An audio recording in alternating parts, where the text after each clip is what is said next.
নমস্কার বন্ধুরা, একটু দেরিতে হলেও আমরা সকলে আজ উপস্থিত আপনাদের সামনে সঙ্গে কিছুক্ষণ অনুষ্ঠান নিয়ে। আজকের সঙ্গে কিছুক্ষণ অনুষ্ঠানে আমরা একাধিক মানুষকে আমন্ত্রণ জানাচ্ছি। এখন একাধিক মানুষকে আমন্ত্রণ জানিয়েছি বলতে তারা জোনারটা মোটামুটি একই, গবেষক, লেখক, প্রকাশক এবং এক কথায় বলতে গেলে বই সংক্রান্ত বিভিন্ন বিষয়ে তারা সংস্কৃতি কর্মী।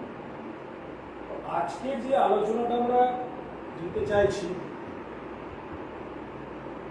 যে গবেষক, লেখক, সেখান থেকে প্রকাশক হয়ে পাঠকের কাছে যখন বইটা পৌঁছচ্ছে, সব মিলিয়ে ব্যাপারটা এখন কোন জায়গায় দাঁড়িয়ে আছে এবং অতীতে কোন জায়গায় ছিল, সেইগুলো নিয়েই আমরা আজকে আলোচনাটা করব। প্রথম পর্যায়ে আসলে আমরা একটু আলাপ পরিচয় করিয়ে দিই। আমার একদম বাম দিকে নতুন করে পরিচয় দেওয়ার কিছু নেই, আমাদের সকলের শ্রদ্ধেয় এবং জেলা কেন বলি বাংলা সংস্কৃতি জগতের, লেখালেখি জগতের একজন স্বনামধন্য মানুষ এবং আমাদের শ্রদ্ধেয় শ্রী রমাপ্রসাদ ভাস্কর, আমাদের প্রণাম। এরপরে মুক্তিও পরিচিত মুখ আপনাদের কাছে। বিভিন্ন রকম ইটালি ম্যাগাজিনের যে কাজকর্ম, মেলার আয়োজন, বই প্রকাশ, লেখালেখি, দীর্ঘদিনের কর্মী, বয়সে অল্প হলে অভিজ্ঞতাটা খুব অল্প না, নির্মলেন্দুকে আমার অনেক ভালোবাসা এবং আসার জন্য ধন্যবাদ। এরপরে আরেকটু জুনিয়র আমাদের থেকে, বলা যায় যে এই প্রজন্মের একজন নতুন লেখক এবং একজন উৎসাহী পাঠক, সোহম চক্রবর্তী।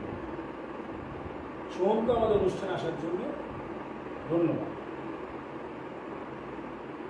এখন একটা কথা আমরা গত কয়েক মাস ধরে একটা সার্ভে করলাম এবং একটা কথা বেশ কিছুদিন যাবৎ শুনছি যে বাংলা বইয়ের বিক্রি ক্রমশ তলানিতে এসে ঠেকছে, বই বিক্রি তলানিতে এসে ঠেকছে।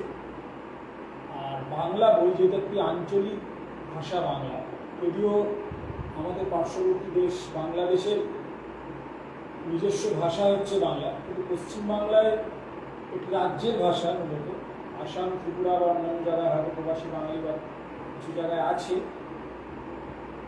কিন্তু এই বাংলা ভাষার বই প্রকাশের সংখ্যা হয়তো বাড়ছে, কিন্তু পাঠকের সংখ্যা কি বাড়ছে?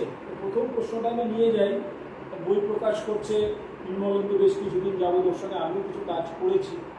বাংলা ভাষার যে তিনটে আন্দোলন হয়েছিল তার নিয়ে তিনটে বই ওর সঙ্গে আমি করেছিলাম, সে সময় অনেকটাই ছিলাম। এছাড়া আরও অন্যান্য বই নিয়ে আমরা কাজকর্ম করেছি। তো নির্মলেন্দু, তোর কাছে প্রথমে জানতে চাই, তুই তো বই প্রকাশ করছিস দীর্ঘদিন ধরে, এবং লিটল ম্যাগাজিন নিয়েও আলোচনা, কাজকর্ম বিভিন্ন, আমি দেখেছি তুই মুভমেন্টের সঙ্গে তুই আছিস।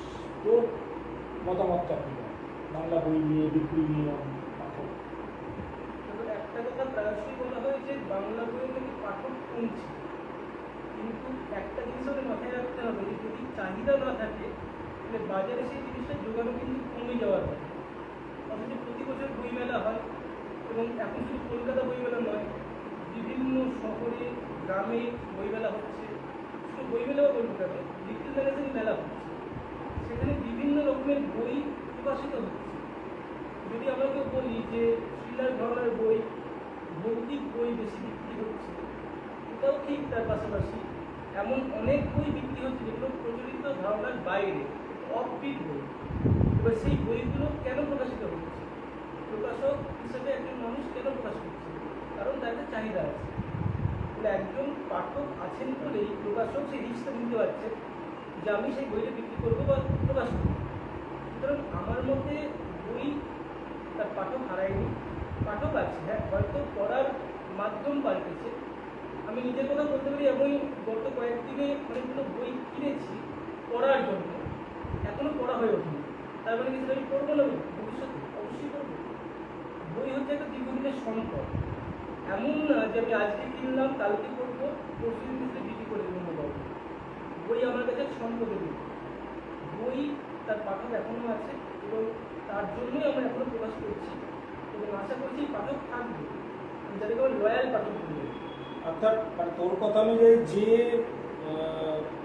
খবরটা প্রায়শই আমরা শুনতে পাই, বাংলা বইয়ের পাঠকের সংখ্যা কমছে বা বইয়ের পাঠকের সংখ্যা কমছে, সেটা সম্পূর্ণ অংশে সত্য নয়। না, আমি একটা উদাহরণ দিলে আরো পরিষ্কার হয়ে যাচ্ছে। একটু তুমি কথা বললে যে বাংলা ভাষা আন্দোলন নিয়ে আমরা বই একসঙ্গে করেছিলাম। আমার কাছে এই মুহূর্তে একটি বই আছে, দেখাতে চাই সবাইকে। সেটি হচ্ছে এই মানভূম ভাষা আন্দোলন সংক্রান্ত আমাদের পদক্ষেপেরই বই। এটা পার্থতা ভালো জানবে যে আমাদের বাংলায় আমি যখন বইটা প্রকাশ করেছিলাম, একটি পত্রিকা ছিল কালি কলম ইজেল, তারা একটি সংখ্যা প্রকাশ করেছিল, তারপরে আমরা প্রকাশ করি এই বইটি। এবং এর আগে একটা করেছিল আমরা অমর 19, যেটি আসামের ভাষা আন্দোলন। যদি বলি আমরা যে লিটল ম্যাগাজিন মানুষের কেনে না, এখন এটা ওঠে যে লিটল ম্যাগাজিন কেনে কারা, যারা লেখক তারাই কেনে, বা বলা যেতে পারে যে তাদেরকে গোছিয়ে দেওয়া হয় যে আপনারা এক কপি অন্তত প্রি বুক করুন বা হ্যান্ড করেন। অথচ এই দুটো বই আমরা 200 কপি করে ছাপানোর পরেও আমাদের নিশ্চিত হয়েছে। এবার একটা পত্রিকায় নিশ্চয়ই 200 লেখক থাকবেন না, তাহলে তারপরে সেই বইটা সাধারণ পাঠক কিনেছে, কিনেছে কলকাতা কেন্দ্রিকতার বাইরে বেরিয়ে কিনেছে। তার মানে আসলে যে এই বই দুটোর সঙ্গে আমি ছিলাম, মানে আমি জানি এই বই দুটো সত্যিই খুব ডিমান্ড ছিল। কারণ বাংলা ভাষার আন্দোলন নিয়ে সেইভাবে কোনো বই এর আগে, মানে একটু পূর্ণাঙ্গ বই তার সেই নিয়েই লেখা ওদের ছিল না। বিশেষ করে মানভূমার পর তো ছিলই না নিশ্চিত, আমি বরাত নিয়েও প্রায় না থাকার মতো। হয়তো আসলে আমাদের কাছে বাংলা ভাষা নিয়ে আন্দোলন মানে 21শে ফেব্রুয়ারি এবং সেই সংক্রান্ত বিষয়টা নিয়ে আমাদের কাছে বেশি আলোচিত হয়। আমাদের দেশেও যে আলোচনাগুলো মানে বাংলা ভাষা নিয়ে আন্দোলন করেছে সেগুলো একটা খুব একটা অবগত নই। আমি একটু রমাদার কাছে যাই। রমাদা দীর্ঘদিন ধরে, রমাদার পরিচয় লেখক, সঙ্গীতপ্রেমী ছাড়াও একজন অসাধারণ সংগ্রাম। তো রমাদার কাছে আমি একটু জেনে নিতে চাইব যে রমাদা এই লিটল ম্যাগাজিন, বা আপনার কাছে আমার একবার মনে পড়ছে, আমি গিয়ে দেখেছিলাম আপনার কাছে একটা বই ছিল যেটা বোধ হয় প্রায় 200-250 বছরের পুরোনো বোধ হয়, প্রায় না? 1840 সালে, প্রায় 200 বছর, 1840 সালে একটু বই আপনি আমাকে দেখিয়েছিলেন। কিন্তু আপনার কাছে তো বিভিন্ন সময়ের বই, রেকর্ড এগুলো আছে, আপনি নিজেও লেখেন। আপনার মতামতটা কি বাংলা বই? আমি আজকে বাংলা বই আলোচনা রাখছি কেন, যে বাংলা বইটা নিয়েই প্রশ্ন বেশি আসছে, এবং আমরা জন্মসূত্রে যেহেতু বাঙালি সকলেই করতে গেলে সেটাই আসতে চাইছি। আমাদের বাংলা ভাষায় যে এই সমস্ত বই বেরিয়েছে বা বেরোচ্ছে, এর সংখ্যায় কম নয়। এবং আমি বিশ্বাস করি যে উত্তরোত্তর বাংলা বই আরও বেরোবে, তার কারণ আমরা কলকাতা কেন্দ্রিক যে বইগুলো বেশি জনপ্রিয় হয় এবং সেখানে সমস্ত নামী সমস্ত যারা লেখক লেখিকা তারা লিখে প্রকাশ করা হয়।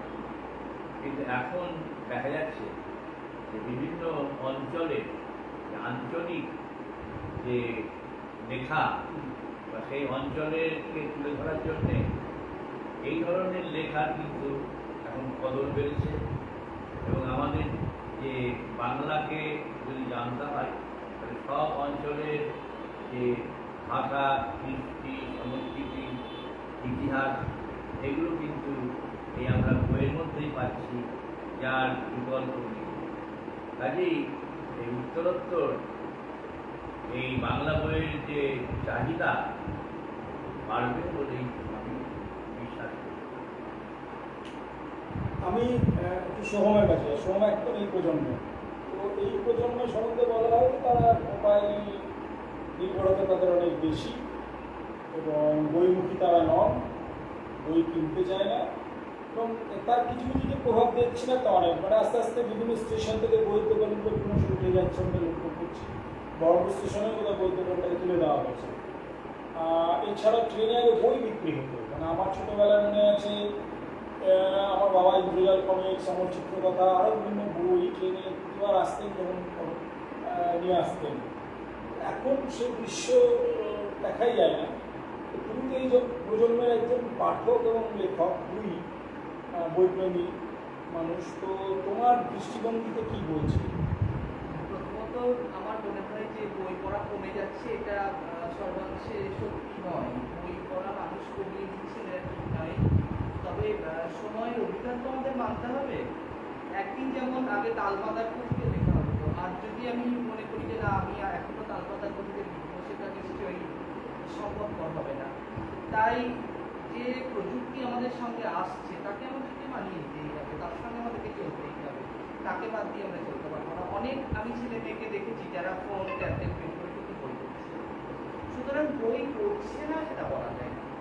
আমরা যখন বই মেলা হয়, সেটা বহরমপুর বই মেলাই হোক বা কলকাতা বই মেলাই হোক বা কলেজ স্ট্রিটে যখন যাই, কোনো হয়তো ছাড় দেওয়া হচ্ছে কোনো বড় দোকানে বা কোনো রকম একটা অর্গানাইজেশন চলছে, তখন কিন্তু আমরা দেখি মানুষ বই কিনছে না, লাইন দিয়ে বই কিনছে। এবং সেখানে যদি আপনি দেখেন আমাদের বয়সী ছেলে মেয়েরাদের সংখ্যাটাও কিন্তু খুব কম, তা নয়। কি নতুন বই বেরিয়েছে, কি বই কিনবো, এরকম কিন্তু সংখ্যা প্রচুর পরিমাণে আছে, প্রচুর মানুষ বই পড়ছে। এবং বই মেলা হয়ে যাওয়ার পর বা এরকম একটা কোনো বই বিক্রি হওয়ার পর যে আমরা তথ্যগুলো পাই, সেখানেও আমরা দেখতে পাই লাখ লাখ টাকার বই বিক্রি হচ্ছে। সুতরাং বই বিক্রি হচ্ছে না বা বই মানুষ পড়ছে না এমনটা নয়। হ্যাঁ, মানুষ এখন মোবাইল অ্যাডিক্টেড হয়েছে, যেটা এই কথাটি সত্যি।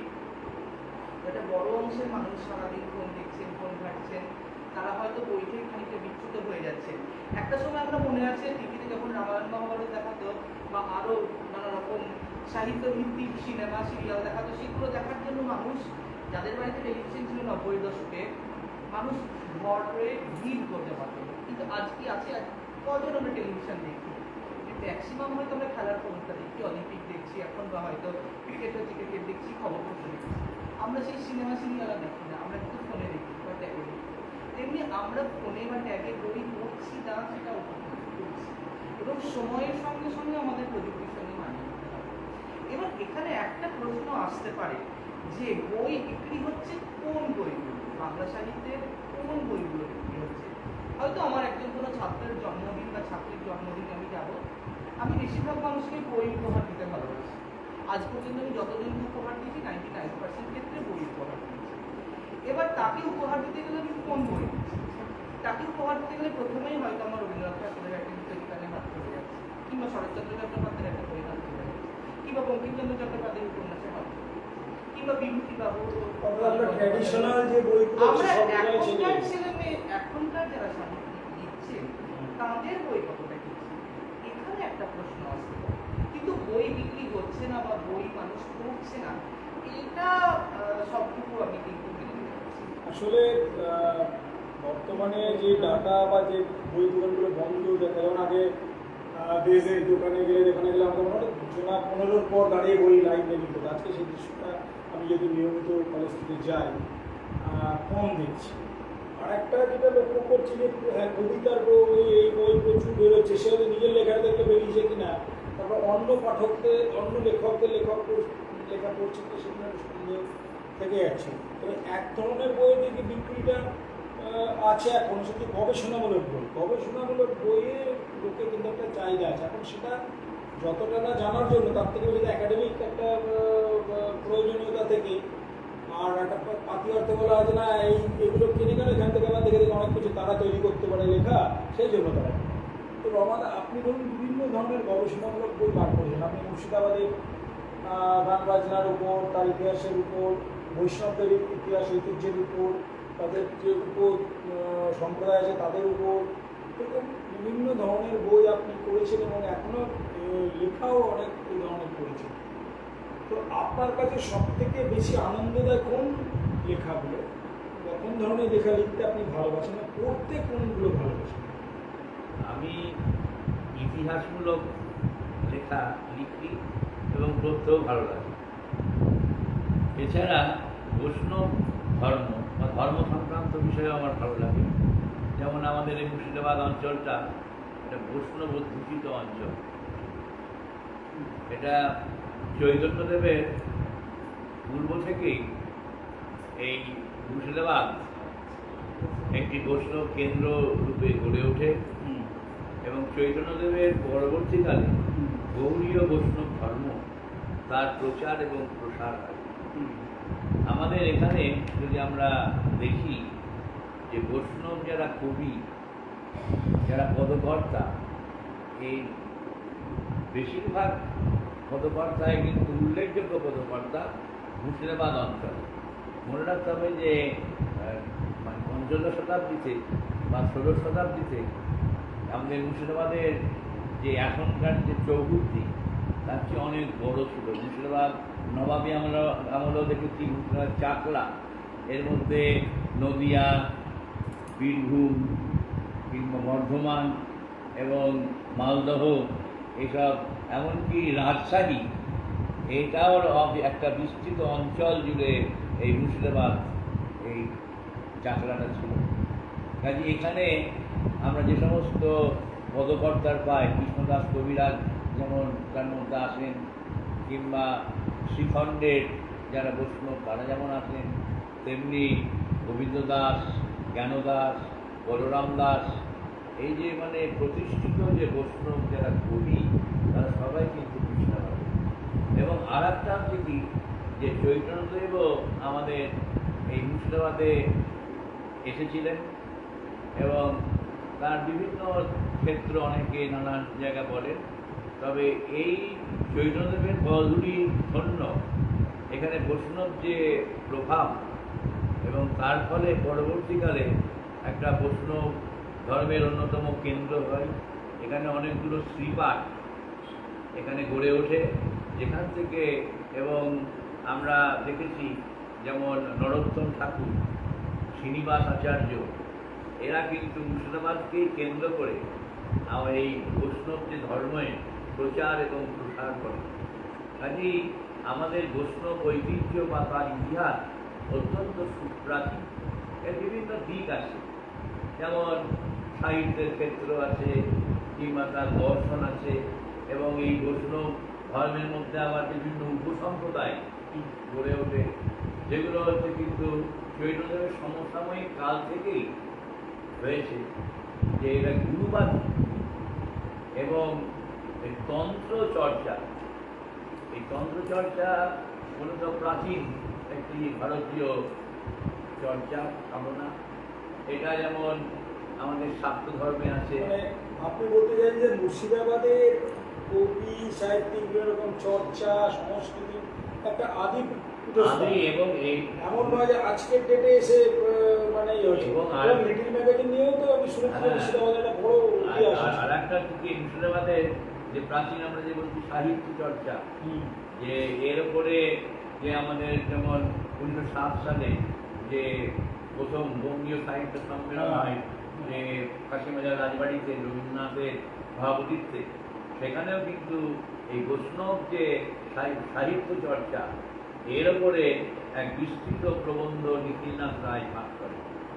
কাজেই আমাদের যে মানে মূল কথা হচ্ছে কি, এই বৈষ্ণব ধর্মের সাথে সাথে শাক্ত ধর্ম, এখানে বৌদ্ধ ধর্ম, তার আগে জৈন ধর্ম, এদেরও যেমন তার সঙ্গে সঙ্গে ইসলাম ধর্মের যে একটা বিস্তৃত আসলে ক্ষেত্র, এখানে সব কিছুর মুর্শিদাবাদ একটা মিলন এবং আর একটা হচ্ছে কি এই ধর্মীয় যে সমন্বয় বা এটা কিন্তু মুর্শিদাবাদের মধ্যে লক্ষ্য করা যায় যে পারস্পরিক সৌহার্দ্য এটা মুর্শিদাবাদের মধ্যে আছে, যা এটা কিন্তু আমাদের দেশের একটি দৃষ্টান্ত। দৃষ্টান্ত।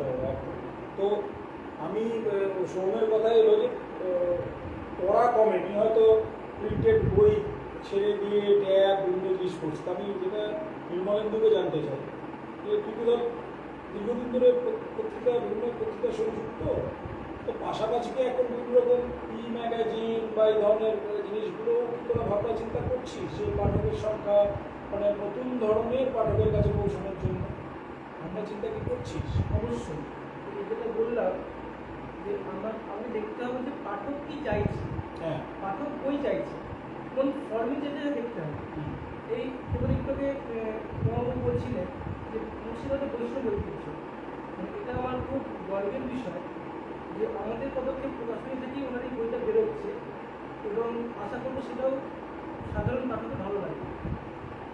এবার এই বইটা ছাড়া যেগুলো অন্যান্য বই, যেগুলো কতটা কবিতার বই, মানে এটাও খুব অবাক করার ব্যাপার। আর্যতীর্থ খুব পরিচিত কবি আমাদের, ওনার একটা বই আমরা বের করেছিলাম। প্রথম বই বেরিয়েছিল পিডিএফ আকারে, তখন করোনা কাল, তখন আমরা কিছু করার নেই, পিডিএফ আকারে আমরা কাজ শুরু করেছিলাম। সেটা বেরিয়েছিল মহাভারতের উপর নির্ভর করে ওনার যে কবিতাগুলো আছে তার সংকলন, যা নেই ভারত। তো ওই বইটা, ওই পিডিএফ আকারে বইটা কেনার জন্য রীতিমতো আমার কাছে দিনে কম করে হলেও 10 জন মানুষ হোয়াটসঅ্যাপে কল করবে। তারপরে যখন আমরা করোনাকাল পেরিয়ে উঠলাম, আমরা আরেকবার আরেকটি কবিতা বই ছাপালাম শুকনো পাতায় আগে, এবং কলকাতা বইমেলার একটি স্টলে আমি রাখার ব্যবস্থা করেছিলাম। ওখান থেকে রীতিমতো পাঠকদের ফোন আসছে যে দাদা আপনার কোন স্টলে বই আছে, বইটা আমরা পাচ্ছি না। তার মানে কবিতার বইও কিন্তু মানুষ কিনছে। তার পাশাপাশি যেটা এক্ষুনি বললে যে অন্য কোনো মাধ্যম অবশ্যই আছে, যেমন ধরা যাক প্রচুর বই, যেমন একটা বাচ্চাদের বই আছে কিশোর বেলার রোগ বলে, আমরা দেখলাম একটা সংকলন বই গ্রন্থ আর কি, সেটা পুরোপুরি পিডিএফ আমি বার করেছিলাম। আমার মনে হচ্ছে ভবিষ্যৎ জীবনে বা ভবিষ্যতে এই প্রিন্টেড এবং ইবুক দুদিকে আমাদের কাজ চালাতে হবে। প্রিন্টেড যেরকম আমাদের বই বেরোচ্ছে, পাশাপাশি ইবুকগুলো বেরোবে এবং জনগণের কাছে, পাঠকের কাছে তারা সমাধান পাবে। মানে অর্থাৎ বিভিন্নভাবে আমরা অর্থাৎ যেভাবে মানুষরা চাইবে আমাদেরকে সেই ফর্মে তাদেরকে বইটা পৌঁছে দেওয়াটা আমাদের প্রাথমিক একদম বিষয়। আর আরেকটা যেটা হচ্ছে বিস্কুট, আমরা আর এখন নতুন লেখকদের কাছ থেকে কেমন সাড়া পাচ্ছিস? এবং ও একজন নতুন লেখক, তো লেখক হতে গেলে তো পাঠক ভালো হতে হয়, এটা আমার বিশ্বাস। সেখানে নতুন লেখকদের কাছে কেমন সাড়া পাচ্ছিস? ভালো সাড়া পাচ্ছি। তার তুই শিশু সংখ্যাও হ্যাঁ পড়েছিলি, আমি সেটা তো আমি লিখেছিলাম, তোর সঙ্গে আমি কাজে কিছুটা যুক্ত ছিলাম বলে, তো সেটা বলেছি যে পাঠক আর নেই, শেষ হয়ে গেছে। আমি একটা এক্সট্রা চেয়েছিলাম, আমার মেয়ের একটা প্রচ্ছদ ছিল, আমি যেটা দিয়ে প্রচ্ছদটা হয়েছে, তো বলি পাঠক সব শেষ হয়ে গেছে। এটা খুব সুখের কথা যে বইগুলো শেষ হয়ে গেছে। এটা একটা কিন্তু প্রমাণ যে কলকাতা কেন্দ্রিক না হয়েও একটা শিশু কিশোর সংখ্যা এরকম প্রচুর সংখ্যা বেড়ায়, প্রচুর বড় বড় পত্রিকা বেড়ায়, সেখানে একটি বহরমপুর কেন্দ্রিক লিটল ম্যাগাজিনের সংখ্যা সব শেষ হয়ে যাচ্ছে। এবং সেটাও আবারও বলবো যে শুধুমাত্র লেখকরা কিনছেন নিজেদের কপি তা নয়, সাধারণ মানুষ কিনছেন, পাঠক কিনছেন, এটাকে বড় দিন। এইটাটা একটা তোর কথাটা আমি কানেক্ট করতে পারছি না। আমি কিছুদিন আগে সুন্দরবনে গেছিলাম, সুন্দরবন শেষ 4টে দিকে গেছিলাম আমি গান বাজানো একটা কাজে। আমার লেখালেখির পাশে ওইটা ওটা একটা কাজ, মানে আমার গান বাজানোর সঙ্গে। এছাড়া আমি সাউথ 24 পরগনা, নর্থ 24 পরগনা বিভিন্ন জেলায় জেলায় কাজ করি। সেখানে গিয়ে আমি দেখলাম যে ওখানে কিন্তু এই চর্চা, লেখালেখি, গবেষণা অনেক বেশি। আমাদের একটা ধারণা আছে যে আমরা কলকাতায় যতক্ষণ না আমাদেরকে একটা মান্যতা দেবে যেন আমাদের সেটা ঠিক শান্তি হল না।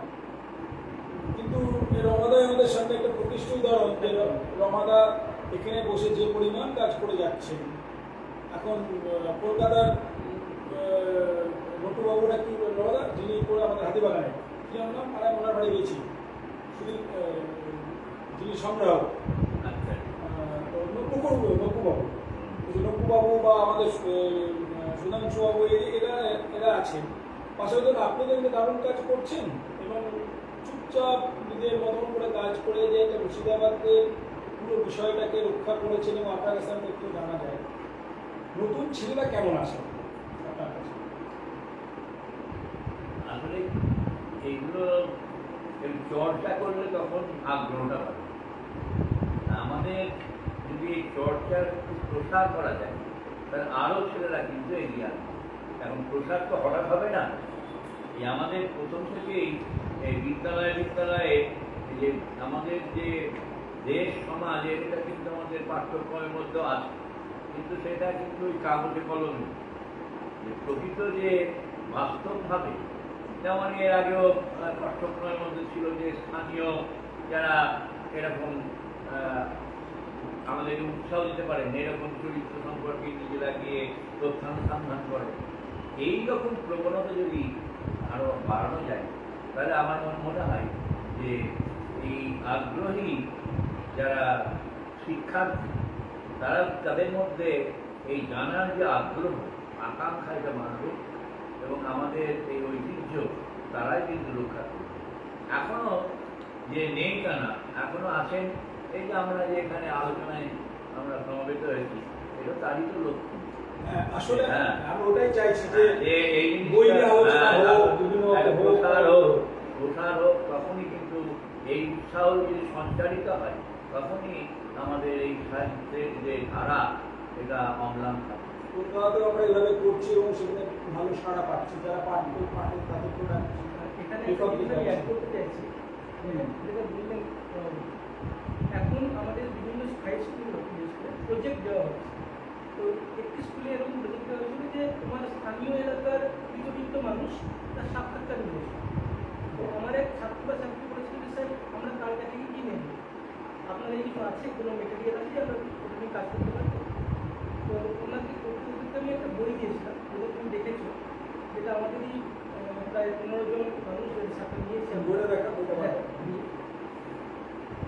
আচ্ছা, এটা তো হ্যাঁ, মুখোমুখি নানান এই একটা বই আপনাদেরকে আমরা দেখাচ্ছি যে এই বইটার মধ্যে 15 জনের সাক্ষাৎকার এবং তার মধ্যে কয়েকজনের সাক্ষাৎকার অত্যন্ত গুরুত্বপূর্ণ সাক্ষাৎকারের মধ্যে আছে। একটা দুটো মধ্যে আমারও নাম আছে ওটা। হ্যাঁ। তো এই যে এখানে যে যাদের আমরা ছবি দেখছি তাদেরকে আমরা অনেকেই চিনি, অনেকে হয়তো কম চিনি, অনেকে আমরা বেশি চিনি। এদের প্রত্যেকের একটা সাক্ষাৎ সংকলন করেছিলাম। তো সেই ছেলেটিকে আমি দিয়েছিলাম বইটা, যে দেখ বাবা এখান থেকে পড়ে দেখ, যে এখান থেকে তুই যদি পাস। ছেলেটি আমাকে গোটা বইটা পড়ে বলেছিল যে আচ্ছা স্যার রমাপ্রসাদ হসপিটাল বাড়ি কোথায়, যে অমুক জায়গায় ওনার বাড়ি, ওখানে যেতে পারিস। তার মানে কি ওই ছেলেটি এই বইয়ের সাক্ষাৎকার করে ওনার সম্পর্কে জানার আগ্রহ হতো। এবার এই যে একটু আগে আমরা কথা বললাম যে বইয়ের কাজ কী, পাঠককে তৈরি করা। একটা বই, একটা সাক্ষাৎকার অন্তত একটা ছেলের মনেও এমন একজন মানুষ যাকে তুমি নিজে বললে যে তুমি আমাদের এখানে দাঁড়িয়ে নীরবে নিভৃতে কাজ করে চলেছেন। আমরা যারা হয়তো একটু জানি ওনাকে, এমন অনেকে যারা জানেন না, হয়তো আমার বাড়ি পাশে যাতায়াত করেন, সেই সমস্ত নতুন প্রজন্মের ছেলে মেয়েদের কাছে ওনার মতো মানুষদেরকে তুলে আনা, সেই কাজটা উনি বই করলেন। এখন বিভিন্ন মাধ্যমে ওনাকে খবর বেরোচ্ছে, আমাদের কাছে বিশাল গর্বের কথা। সুতরাং এখানে দাঁড়িয়ে আজকে অনুষ্ঠানটা হচ্ছে, ওনাকে নিয়ে অনুষ্ঠানটা হচ্ছে, এই সব কিছু মিলিয়ে আমি মনে করি যে বর্তমান সময়ের পাঠক এবং অবশ্যই ভবিষ্যৎ প্রজন্মের যারা পাঠক তারা আমাদের ঐতিহ্যকে আঁকড়ে ধরে ভবিষ্যতে মানে আমাদের কাছে একটা এনসাইক্লোপিডিয়া, মানে মুর্শিদাবাদে কিছু জানতে হবে আমরা রমাদাকে ফোন করি, রমাদাকে জানেন হ্যাঁ আপনি এখানে পাবেন। রমাদা সম্বন্ধে যেটা সব থেকে বলার যে আমি প্রচুর সংগ্রাহকের কাছে গেছি, কিন্তু রমাদার মতো এরকম মানুষ খুব কম পেয়েছি যে নিজে থেকে আরো বার করে এটা নিয়ে যাও সেটা নিয়ে যাও, জিরক্স করে রেখে দিয়েছেন আমার জন্য, সেই জিরক্স নিজের খরচায় করে আমাকে কিনে দিয়েছেন, এরকম আমি পাইনি সব জায়গায়। তো সোহমকে আমার জানা গেছে সোহম নতুন ধরো জেলাতে কাজ হয়েছে, কিন্তু আমার মনে হয় মুর্শিদাবাদ জেলাটা এখনো অবহেলিত। এটা আমাদের হয়তো আরও ভালো বলবে, কারণ মুর্শিদাবাদ জেলার যে বৈচিত্র্য, যে ঐতিহ্য, সেটাকে আমরা সত্যি সেভাবে জানার চেষ্টা করিনি। আমাদের হাত দিয়ে আরও কিছু মানুষের হাত দিয়ে আসছে, কিন্তু সেটাও কম প্রচেষ্টা। তো তোমার কাছে আগামী দিনে সেটা কীভাবে ধরা পড়তে পারে? তোমার কি কোনো প্ল্যানিং আছে? হ্যাঁ, মুর্শিদাবাদ জেলা আপনি যে কথাটা বললেন আমি একদমই সহমত। আমারও কোথাও কোথাও মনে হয় যে হয়তো মুর্শিদাবাদ জেলা একটু অবহেলিত। আমরা অন্যান্য যে জেলায় যাই তো সত্যি একটু অবহেলিত। মুর্শিদাবাদ জেলায় কি নেই? হ্যাঁ, এখানে পর্যটন কেন্দ্র থেকে শুরু করে এখানে বিশাল গঙ্গা থেকে শুরু করে মানে উত্তরবঙ্গ দক্ষিণবঙ্গের একদম মধ্যবর্তী স্থানে পূর্ববঙ্গকেই ধরে রেখেছে। অথচ একটু আমার মনে হয় এটা একদমই ঠিক কথা যে আমরা এতদিন পর স্বাধীনতার 70 বছর পর একটা ইউনিভার্সিটি পেলাম। তো শিক্ষাকে তো ছড়িয়ে দিতে হবে ছেলেমেয়েদের মধ্যে। আমরা বই পড়ছে না এটা নিয়ে আক্ষেপ করছি, অথচ মানুষের মধ্যে যেখানে জ্ঞান চর্চার পীঠ সেটাকে আমরা সেভাবে প্রস্ফুটিত করতে পারছি না। তাহলে বইটা কারা পড়বে? সুতরাং আরও এগিয়ে নিয়ে যেতে হবে। হ্যাঁ, মানে আমি বলতে চাইলাম কোন জায়গাটা, আমার প্রশ্নটা হচ্ছে যে যেমন ধরো রমাদা একটা বই লিখেছিলেন মুর্শিদাবাদের সঙ্গীতের উপর, সেখানে অনেক অজানা তথ্য আজও আমার যখন কোনো রকমের লিপি তৈরি করতে যাই বা কোনো রকম গবেষণা করতাম, রমাদার বইটা প্রচুর, আর বইটা যদি কেউ খুলে দেখবে অজস্র দাগ রয়ে যেতে হবে। তারপরে বৈষ্ণব ইতিহাস নিয়ে আসছেন, লোক সংস্কৃতি নিয়ে কিছু কিছু মানুষ কাজ করেছেন।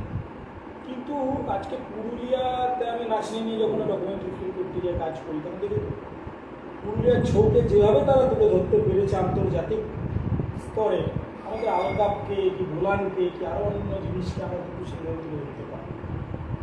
এছাড়াও মুর্শিদাবাদের নাটক, এখানকার লোকসংস্কৃতি, এখানকার ক্লাসিক্যাল গান বাজার খুবই কম ইতিহাস আমরা জানি। কারণ আমার বাবা এবং তার বন্ধুদের যে সংগঠন ছন্দশ্রী বলেছিল, এছাড়া সমাগম, আরও গীতশ্রী অনেক হয়েছে, তবে ছন্দশ্রী সব থেকে দীর্ঘকাল মানে কাজ করেছিলেন। আবার ওরা চেষ্টা চলছে, বারবার আমরা এগোচ্ছি, পিছিয়ে বিভিন্ন রকম সমস্যা তো হয়। তো এই ইতিহাসটা আমরা অনেকে জানি না, যেখানে কত মানুষ জন্মেছে। এখানে মানে এখানে গিরিজাশঙ্কর চক্রবর্তীর একটা বিষয় আছে, এখানে আবু দাউদ খাঁ সাহেবের আছে, এখানে ভুলিন পাল মানুষ আছে, আমার সঙ্গীত গুরু মিত্রগোপাল শাহ আছে, এরকম প্রচুর মানুষ আছে। আরও আমি অসংখ্য নাম করতে পারছি না, মানে যেটা তারপরে এইগুলো কিন্তু লিখিত আকারে রমাদা কিছুটা তুলে এনেছেন, বাকিরা কিন্তু সেভাবে সক্রিয় ভূমিকা আমরা জেলার অন্যান্য মানুষরা পালন করিনি। তো আমার নতুন আমি তোমার একটা ছবি আমাকে পাঠিয়েছিল ইয়ে নির্মলে, তাতে আমি দেখলাম তুমি তানপুরা ধরে আছো, অর্থাৎ আমি ধরে নিচ্ছি তুমি গান বাজনার সঙ্গে যুক্ত ছিল। তানপুরাতে যখন তুমি গান করতে, তোমার একটা তুমি লেখো বা তুমি গান বাজনা ভালোবাসো বা গান বাজনা চর্চা করো, তাহলে তোমার একটা দ্বিমুখী দিক আছে।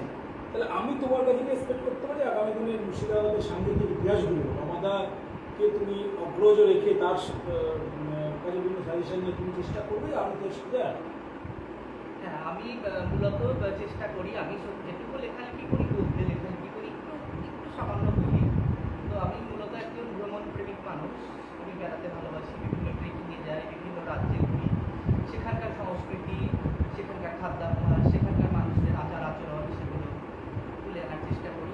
তো বিভিন্ন পত্রপত্রিকায় আমি মূলত ভ্রমণ কাহিনীগুলোই লিখি। তার পাশাপাশি আমি প্রবন্ধও লিখি, এবং আমি মনে করি প্রবন্ধ লেখার প্রথম এবং প্রধান শর্তই হচ্ছে ক্ষেত্র সমীক্ষা।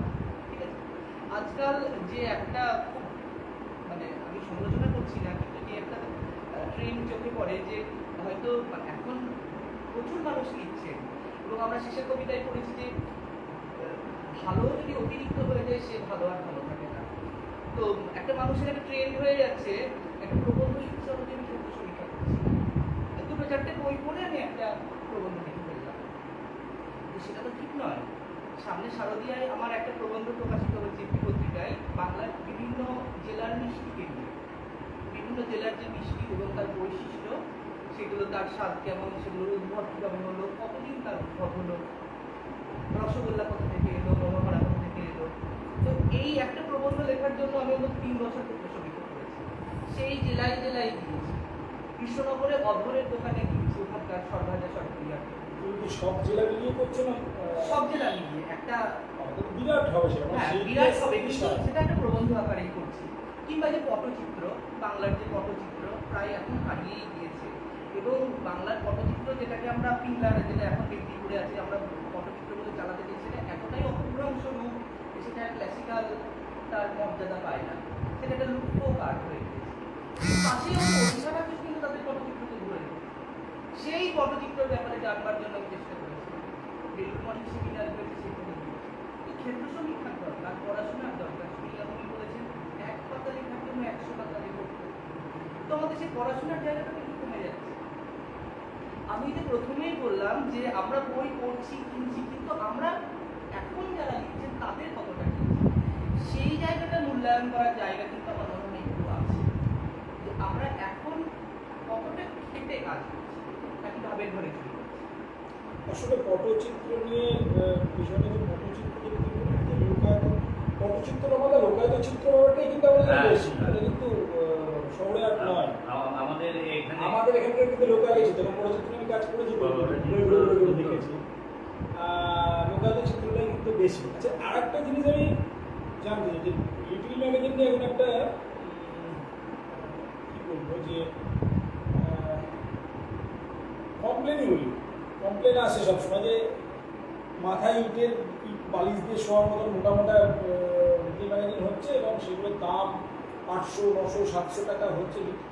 তো এটা করে কি লিটল ম্যাগাজিনের চরিত্র রাখা যাচ্ছে না সেটা একটা বড় হাউসের বইয়ের মতোই হয়ে যাচ্ছে? লিটল ম্যাগাজিন কিন্তু সৃষ্টি হয়েছিল একটা কোনো জায়গায় একটা অল্টারনেটিভ রাইটিংকে প্রমোট করার জন্য বা নতুন রাইটারদের প্রমোট করার জন্য, এদের মতো নতুন রাইটার যারা নতুন লিখতে শুরু করছে বা বেশ কিছু লিখছে, সেই জায়গাটা কি সব লিটল ম্যাগাজিন রক্ষা করছে? এখানে আমার একটা ভিন্ন মত আছে। এই যে একটা একটা কথা কিন্তু একটা অল্টার তৈরি করে প্রতিষ্ঠান যদি অল্টারনেটিভ করতে হয়, সেটা কেন প্রতিষ্ঠানের মতো হবে না? প্রতিষ্ঠান কথা বলছে প্রতিষ্ঠানের বিরুদ্ধে কি হবে বা প্রচলিত ধারার বিরুদ্ধে কি? আমি একটা বার করলাম পত্রিকা, সেখানে হয়তো বিশাল কোনো নাম নেই, কিন্তু এই যে সোহম যে কাজটা করছে, ওর প্রবন্ধই আমার 30 পাতা লাগবে, তাহলে আমি 30 পাতা দেবো না, আমি ইমাজিন করবো। বা ওনার যে প্রবন্ধগুলো এই জানেন আমরা থাকি, আমি কখনো ওকে বলি না যে আমাকে ছোটো কিন্তু বলি, আমি ওনার লেখা আমি জানি, সেই লেখার গুরুত্ব আমি বুঝি। আমার কথা হচ্ছে অ্যাজ এ লিটল ম্যাগাজিন অবশ্যই আমাদের টাকার একটা টার্ম থাকে, সবসময় থাকে। আমাদের বইপত্র করতে নিজের পকেটে পয়সা দিই, অবশ্যই এটাও ঠিক। এই যে একটু আগে তুমি বললে যে পদক্ষেপের বইগুলো, আমাদের পদক্ষেপের বইগুলো বা ম্যাগাজিনগুলো বিক্রি হচ্ছে, কেন হচ্ছে? তার কারণ তার কন্টেন্ট আছে, কন্টেন্ট থাকলেই বিক্রি হবে। আমি লিটল ম্যাগাজিন করছি, আমাকে দয়া করুন বললে কিন্তু আমি ম্যাগাজিন কিনবেন, কন্টেন্ট থাকলেই কিনবে। সেটা প্রমাণ হচ্ছে যেগুলো একটা বিষয় ভিত্তিক করে করেছি সেগুলো কিন্তু তুমি এর আগে একটা বই দেখেছিলাম আমাদের, ওই বইটা এনেছি আমি, বিকৃত সংখ্যা। এই যে বইটা, এটা তো আমার একটা লেখা, এটাতে তো একটা আছে কাজ, এবং এইখানে এই যে ঘনপালা নিয়ে, ঘনপালাকার এই বিষয়টি নিয়ে লেখা আছে, বা ডক্টর দিলীপ মোহরামুলিসকে নিয়ে লেখা আছে, আলকাপকে নিয়ে লেখা আছে। এবার যখন আমি লেখাগুলো নিচ্ছি ওনাদের কাছ থেকে, তাহলে আমি কি ওনাকে বলবো যে দাদা বা দিদি আপনি লেখাটা না একটু ছোটো করুন, কারণ আমারটা অত পাতা নেই। এই বইটা প্রকাশ করতে আমার এই বইটা শেষ করেছি আমি 200 পাতা। তাহলে এই 200 পাতার বই ছাপতে গেলে যে খরচটা হয়, পরবর্তী সংখ্যা করার জন্য আমার তো খুবই ধন নেই কোনো, তো পরবর্তীও করার জন্য সেই মোতাবেকের দাম রাখি, ধরে রাখি না আমি কিন্তু সেটা বললাম না। আমি বললাম যে এটাও তো লিটল ম্যাগাজিনের একটা রূপ দেখা আছে অবশ্যই, কিন্তু এক একটা হচ্ছে 1200 পাতা 1400 পাতার পত্রিকা এবং সেটা নাম করা লেখা থেকে লেখা এবং বিক্রি করাটাই মূল। কিন্তু আমাদের যেটা লিটল ম্যাগাজিন যেটা বিক্রি করে ওটা কোথায় একটা অ্যাক্টিভিজম হিসেবে আমরা নিতাম যে লেখক তৈরি হবে যে বিষয়, কারণ আমার ডকুমেন্ট তৈরির ক্ষেত্রে লিটল ম্যাগাজিন যে সাহায্য আমাদের করেছে পরবর্তীতে করে, কারণ আমি তো লোকায়ত জিনিসগুলো প্রিন্ট করি, যার ফলে কী হয় যে আঞ্চলিক কাগজগুলো অনেক বেশি ভালো ভালো খবর দেয়। আমি ঢক কীর্তনের খবর আঞ্চলিক কাগজে পেলাম, সেখান থেকে ঢক কীর্তনের উপর আমি প্রিন্টটা করি। আমি যখন নাচিয়েদের নিয়ে কাজ করতে গেছি আমি লোকায়ত কাগজগুলো থেকে বেশি তথ্য পেয়েছি, কারণ শহর থেকে আমি দুদিনের জন্য গেলাম, আমার দেখার যে ন্যারেটিভ বা যে আঙ্গিক সেটা কখনোই যে সেটার সঙ্গে যাপন করছে তা একা। এখানে আমি একটা ম্যাগাজিনের কথা বলি, ম্যাগাজিনটার নাম হচ্ছে গ্রামীণ পুঁথি। এইরকম একটা সাইজ পত্রিকা হয়, অতি সংখ্যা। কৌলাল, এই নাম শুনেছো? হ্যাঁ, স্বপন দত্ত। স্বপন দত্ত। এই যে পত্রিকাগুলো বের করে একটা লেখা ফেলে দেওয়ার মতো না। যারা লিখছেন তুমি বলতে পারবেন হলফ করে প্রত্যেককে লোকে নাম গাড়ি বলতে পারবেন, লেখা তাদের প্রমাণ নাম। আমি এইটা বলবো। তাহলে সেই লিটল ম্যাগাজিনটা কেন বড় করবো? এবার হ্যাঁ, তুমি যেটা বলতে চাইলে যে অবশ্যই কিছু লিটল ম্যাগাজিন আছে যারা বড়দের লেখা ছাপায় এবং সেটাকে নিয়ে বিক্রি করার চেষ্টা করে। দেখো আমার এখানে আমার কিন্তু বড়দের লেখা ছাপানোর সমস্যা, আমার হচ্ছে ধারে ধারে গিয়ে এমন হয়ে যাচ্ছে সেটা মিলিটারি ম্যাগাজিন থাকছে। বুঝতে পেরেছি। এখানে একটা কথা আছে যে ধরো আমাকে যদি পরবর্তী 5টা সংখ্যা করতে হয়, আমাকে অন্তত একটা সংখ্যা থেকে সেই দশক জোগাড় করতে হবে। হয়তো সেই ম্যাগাজিনগুলো পরবর্তী 5টা সংখ্যা করার জন্য ওই একটা সংখ্যাকে ঘাড়ে ঘাড়ে ওরকম করে তোলেন, এমনভাবে করে তোলেন যেন সেটা কিনবেন বড়দের দেখে, বড় লেখকদের দেখে। যে সময় কিন্তু বলছিল যে আমি চিনবো ওনাকে, আমি ওনাকে দেখেই কিনবো, কিনে পত্রিকা দেখবো আর এখানে তো সোহমের লেখা আছে, যার লেখাটা কেউ করে সোহমকে চিনবো এবং সোহমকে চিনতে যখন ছাপা হচ্ছে আমরা একটু চমক দিতে চাইছি যে আমরা যারা নতুন লিখছে তাদের পাশাপাশি দেখো আমরা একটু বড় লেখকদের লেখা ছাপছি। হ্যাঁ, অমুক সাহিত্যিকের একটা লেখা আছে, তাহলে তুমি এটা কিনতে পারো। মানে তোমার এইটা কেনার সঙ্গে সঙ্গে তোমার একজন বড় লেখকেরও লেখা বলা হচ্ছে। আবার আর 700-800 বোধহয় দামটা এখন অব্দি যায়নি, 300, 350, 400। সমস্যা আছে। আচ্ছা আচ্ছা, ঠিক আছে। আমি যেটুকু লিখছি 300, 350, 400-র মধ্যে ঘোরাফেরা করছে। অবশ্য কিছু লিটল ম্যাগাজিন অল্প দামেও হচ্ছে, আসলে এগুলো ক্যামিও অ্যাপিয়ারেন্সের মতো। আরেকটা কি রমাদা, মানে এরকম কি একটা দেখা যাচ্ছে এখন যে এখন দুটো জিনিস খুব মানুষের নিচ্ছে। একটা হচ্ছে আপনি যেটা বললেন যে ইতিহাস নির্ভর মানে আঞ্চলিক ইতিহাস নির্ভর পত্রিকা খুব চলছে বা লেখাগুলো খুব লোকে নিচ্ছে। বিষয় আমি দু একটা পত্রিকা জানি, বিশেষ করে 47 পরগনা বা ওইদিকে, তারা এমন সুন্দর সুন্দর বিষয় নিয়ে পত্রিকা করছে এবং আমিও সেগুলো মানে দামটা সেইখান থেকে গিয়ে খোঁজ করে নিয়ে এসেছি। কিন্তু দাম বেশি 80 টাকা 90 টাকা। যেমন মাচা নিয়ে হয়তো কোনো সংখ্যা, বিভিন্ন ধরনের মাচা, দড়ির মাচা, বাঁশের মাচা, অদ্ভুত অদ্ভুত সব বিষয়গুলো নিয়ে তারা করছে। আমিও তারপরে এখানে অনেককে বলেছি, যেমন সেদিন একজনকে বললাম যে মাছ নিয়ে কোনো একটা, চাল নিয়ে একটা, বাংলাদেশে আমি দেখেছি যে বাংলাদেশে পত্রিকা যেমন কাজ করে না, আমের উপর যেমন আমাদের হেলোয়াও করেছে, চাল নিয়ে করেছে, মাছ নিয়ে করেছে, ফুল নিয়ে করেছে, বিভিন্ন ধরনের। আসলে আঞ্চলিক বিষয়গুলো উঠে এলে আমরা তো সবসময় বাংলা বললে গ্রাম বাংলা দুটো কথা জুড়ে আসে, সেই গ্রাম বাংলার কথাটা বলে কোনো অংশে উঠে আসে। এবং আমাদের গ্রামে না থাকলে আমাদের গোটা দেশটাই, তাই গ্রামের সংস্কৃতি তো আমাদের আদি, এবং এই সংস্কৃতি যে এটি আমরা ভুললে হবে না, কারণ আমাদের ওইটা হচ্ছে আমাদের শিকড়। কাজে এই শিকড়কে আমরা ভুলে যদি যাই তাহলে আমাদের নিজেদের যে ঐতিহ্যকে আমরা হারিয়ে ফেলব, আমরা অভ্যস্ত হয়ে পড়ব। কাজে আমাদের ওই যে গ্রামীণ ঐতিহ্য, গ্রামীণ কৃষ্টি, গ্রামীণ সংস্কৃতি যত প্রচার হবে এবং প্রসারিত হবে ততই আমাদের ঐতিহ্য আরও সুবিধা এবং পাশাপাশি আরেকটা বিষয় আজকালকার পত্রিকায় উঠে আসছে, যেমন প্রকৃতি নির্ভর, নদী, বিভিন্ন রকম গাছপালা নিয়ে। আমাদের জয়াগিরি একটা পত্রিকা ভূমধ্য সাগর আছে, যেটা আমি সঙ্গে যুক্ত করেছি, তো সেটা প্রকৃতির বিভিন্ন বিষয়ের উপর, জলাশয়গুলো বন্ধ হওয়া, বিভিন্ন নদী আন্দোলনগুলো নিয়েই করছে। এটাও একটা ধরনের এখন নতুন নতুন ধরনের পত্রিকাগুলো উঠে আসছে। তো সেই জায়গা থেকে দাঁড়িয়ে রমাদা, ধরুন আপনার এখনো কোন জায়গাগুলো মনে হয় যে মুর্শিদাবাদে আমাদের এই জায়গাগুলো নিয়ে আরও কাজ হওয়া দরকার? কারণ আপনি তো বিভিন্ন বিষয় নিয়ে পড়াশোনা করেন, বিভিন্ন বিষয় নিয়ে লেখালেখি করেন। আমাদের মানে বিষয় কিন্তু অনেক আছে, যে বিষয়ের শেষ নেই। যে কোনো বিষয়ে, যেমন আমাদের যে ইতিহাস আমরা এখন যা জানছি, এগুলো আমার তো মনে হয় বেশিরভাগই ইতিহাস না। এগুলো ইতিহাসের যে মূল উপাদানগুলো আমাদের প্রায় আমরা রক্ষা করতে পারিনি, বা ইচ্ছাকৃতভাবে হোক বা অনিচ্ছাকৃতভাবে হোক, সেই ইতিহাসকে আমরা বিকৃত করেছি নিজেদের জন্য। এবং আমাদের যে ইতিহাস বলে আমরা সেটাকে প্রচার এবং আমরা সেটাকে মান্যতা দিয়েছি, কিন্তু এর মধ্যে বেশিরভাগটা ইতিহাস। পরবর্তীকালে ইতিহাস তো মানে একভাবে বয়ে চলেছে, তাকে আমরা যতটা ধরতে পারবো ততটাই আমরা জানবো। কিন্তু এই ধরাটাই যদি ঠিক মতন না হয় তাহলে আমরা এটা ভুল, এবং পরবর্তীকালে এই ভুলের ওপরই আরো অন্যান্য যে প্রাসাদ তৈরি হচ্ছে যেগুলো সব কাল্পনিক প্রাসাদ। কাজেই প্রকৃত ইতিহাসে যে বর্তমানকে যদি আমরা দেখছি, আপনি ওটা ঘটনা আমাকে বলেছিলেন কোন একটা সেই এরিয়া ইমামবাড়া নামে কি একটা কি হয়েছিল, আপনি গিয়ে তাও নিজে যান, গিয়ে দেখে আসেন। হ্যাঁ, অনেক ক্ষেত্রে ঘটনা আমাকে বলেছিলেন। অনেক ক্ষেত্রে এতে নানান বিকৃতি আসা আচ্ছা, হচ্ছে। প্রক্ষিপ্ত গল্প অনেক। হ্যাঁ, এবং এইগুলো লোকে শুনে শুনে শুনে শুনে কি সেটা কি যে আমরা আমরা যাকে বলে যে লোক মুখে প্রচারিত, মানে আমাদের ক্লাসিক্যাল গান বাজনা শুনে খাওয়া দেখে। হ্যাঁ, এইগুলো কিন্তু এইরকম ভাবে ইতিহাস তৈরি হয়। তার একটা অন্য মূল্য আছে, গল্প কথার যে মূল্য নয় তা না, কিন্তু সেগুলো যদি প্রকৃত ইতিহাস থেকে অনেক দূরে সরে যায় তখন কিন্তু তার মানে ঐতিহাসিক ভিত্তি আমরা তার থেকে পেতে পারি না। এই ক্ষেত্রে আমাদের প্রচুর মানে এক শ্রেণীর গবেষকদের মধ্যে সমস্যা দেখতে এটা, পাই। এবং এইরকম বিভিন্ন চরিত্র নিয়েও হচ্ছে এখনো, যে আগে যে চরিত্রটা আমরা প্রতিষ্ঠিত হয়েছে ইতিহাসে আমরা বলছি না ওটা ভুল। আর একটা দিক আছে যে একই জিনিস যদি প্রত্যেক লেখক বলে তাহলে বৈচিত্র্য আছে না।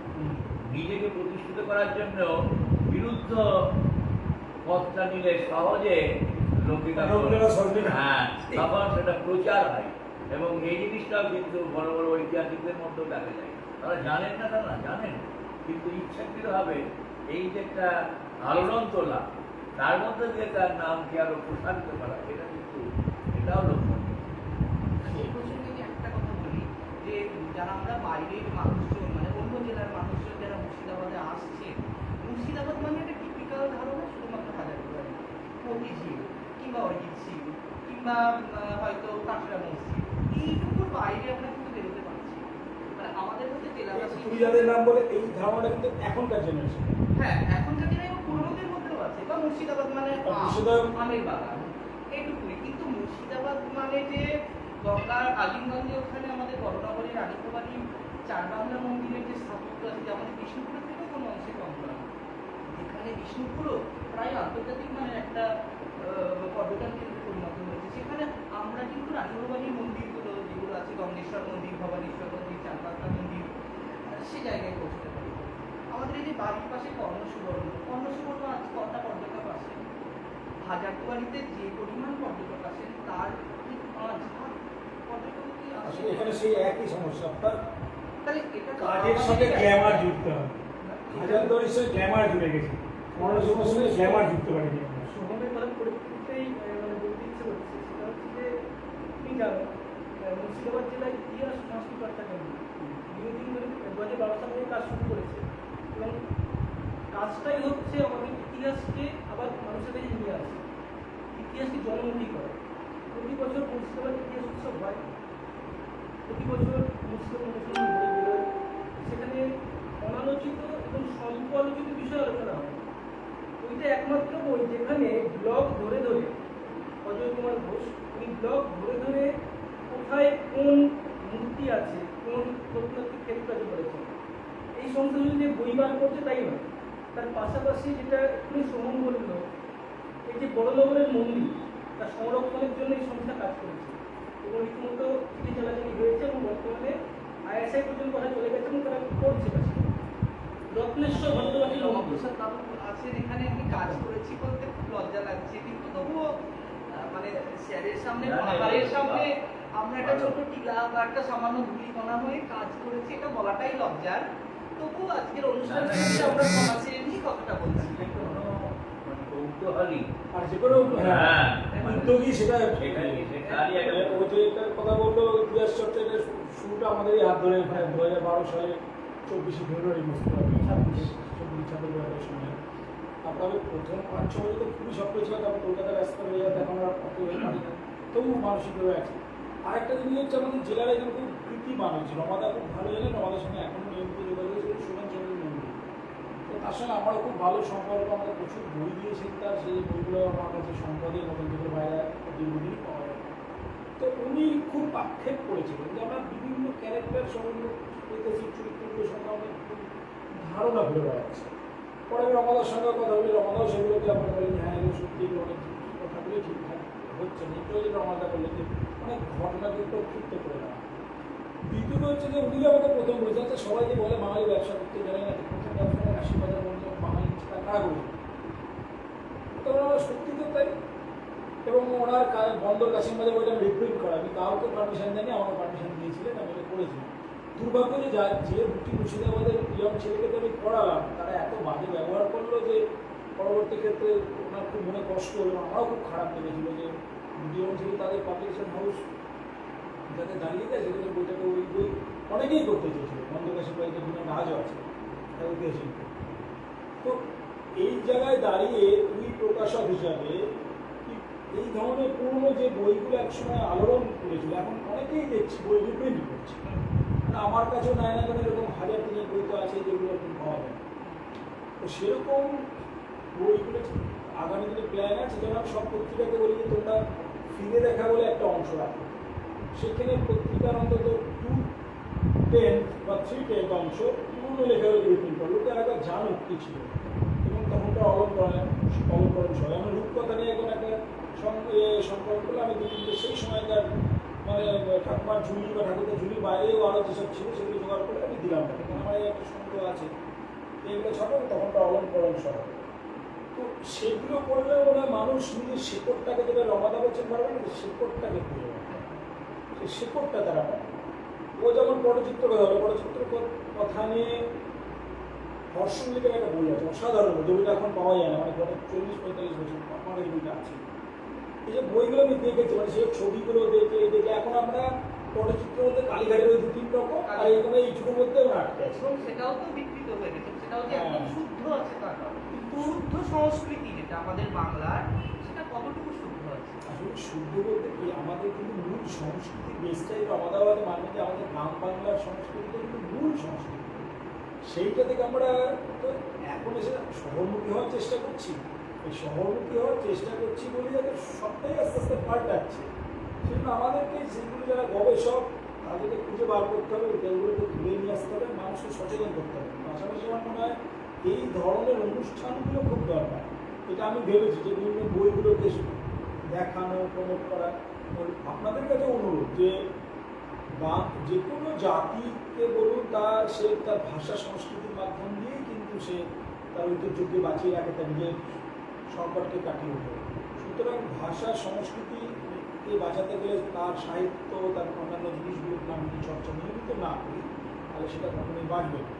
এই জায়গায় দাঁড়িয়ে আমি এক এক করে তিনজনের কাছে যাই, তারপর অনুষ্ঠানে একদম শেষ পর্যায়ে আমরা আমাদের তাহলে আপনি কি আমাদেরকে ধরুন বলছেন বা সাধারণ মানুষকে বিভিন্ন মানুষকে করলে জিনিসগুলো ঠিক হতে পারে কিছুটা পরিস্থিতি? প্রথম এবং প্রধান কথা হচ্ছে যে বই পড়তে হবে। যত বেশি আমরা বই পড়ব তত আরও আকর্ষণ বাড়বে এবং এই আকর্ষণ আস্তে আস্তে বৃদ্ধি পাবে এবং এই বই পড়ার বিকল্প নেই, এটাই হল প্রধান কথা। সে তো গোটা পৃথিবী মেনে নিচ্ছে যে কি কি ক্ষতি হচ্ছে আমাদের বই থেকে দূরে যাওয়ার জন্য। সব থেকে যেটা ক্ষতি ধৈর্যের খুব ক্ষতি করছে আমাদের, বিভিন্ন রকম একটা অসামঞ্জস্য কথাবার্তা কার্যকরী মানে আমাদের হচ্ছে, সেগুলোকে বই অনেকটা কাটিয়ে তুলতে পারে।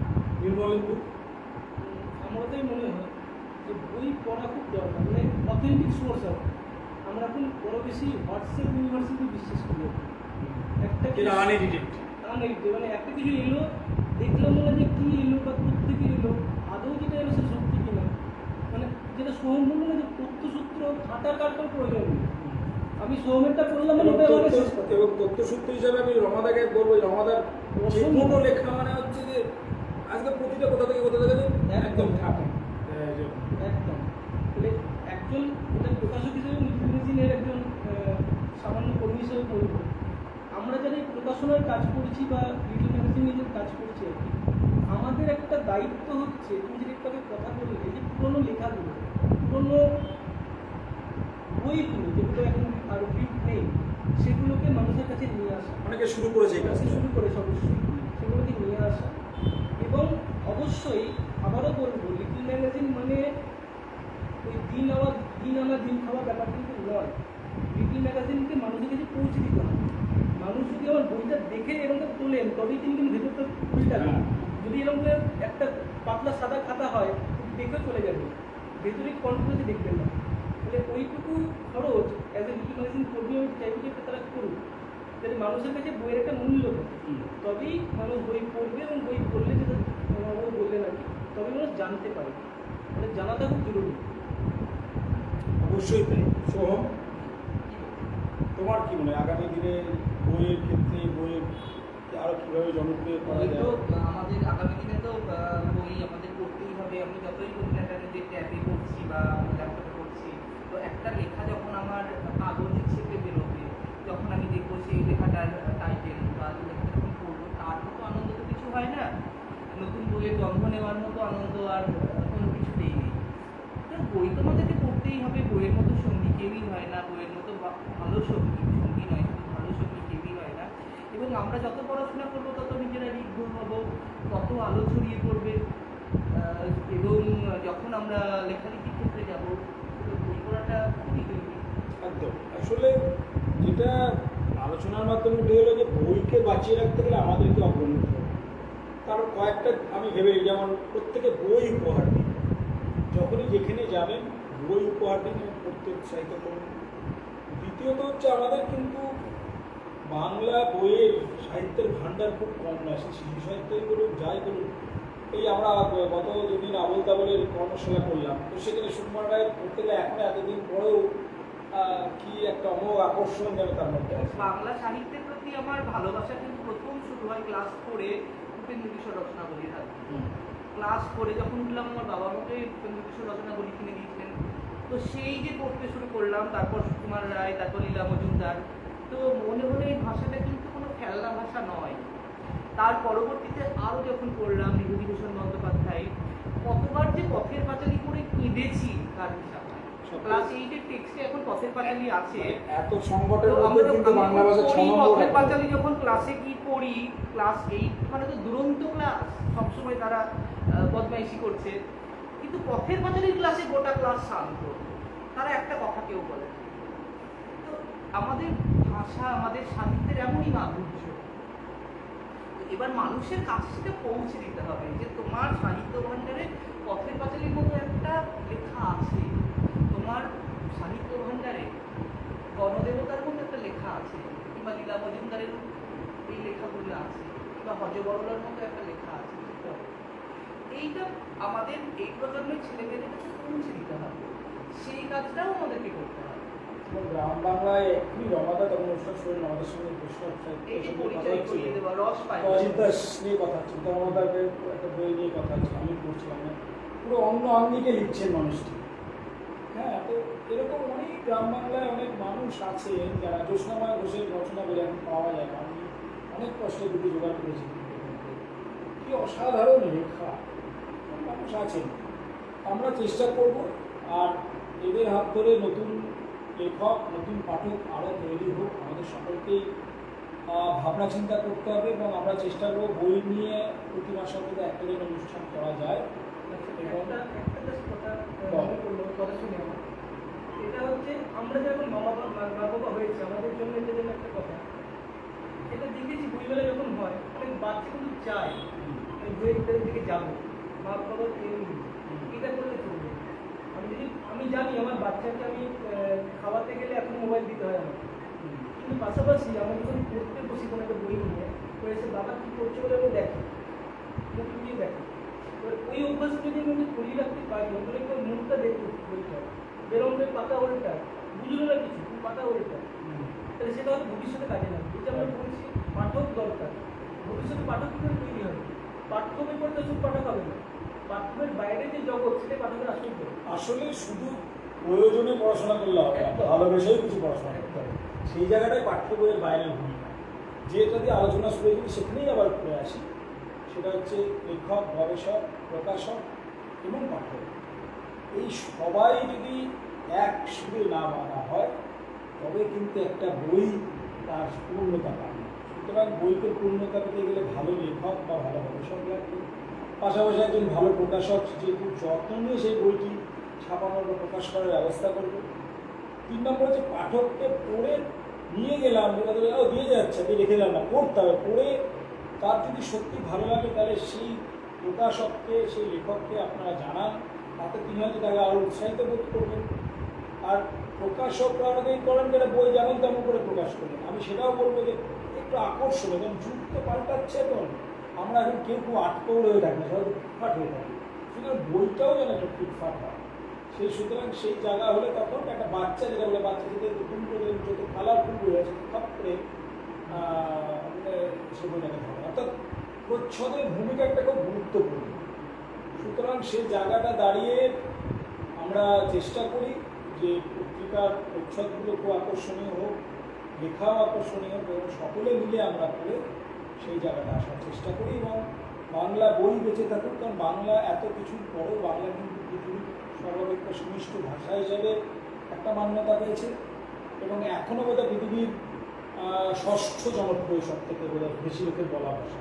কেউ বলেন চতুর্থ, কেউ 6ষ্ঠ, যাই হোক, অর্থাৎ প্রথম সারির প্রথম দিকেই আছেন। সুতরাং এই আসার জায়গা থেকে বাংলা বইয়ের জয় হোক, বাঙালির জয় হোক, বাংলাদেশ, বাংলা যারা বলছে তাদের জয় হোক, এবং বাংলা গবেষণা সেইভাবে এগিয়ে চলুক, নতুন নতুন লেখক পাঠক তৈরি হোক। সকলে ভালো থাকুন। রমাদা, নীলমলেন্দু এবং সবকে আমাদের পক্ষ থেকে অসংখ্য ধন্যবাদ এতক্ষণ থাকার জন্য, এবং যারা তখন শুনলেন তাদেরকে অসংখ্য ধন্যবাদ। ভালো থাকবেন।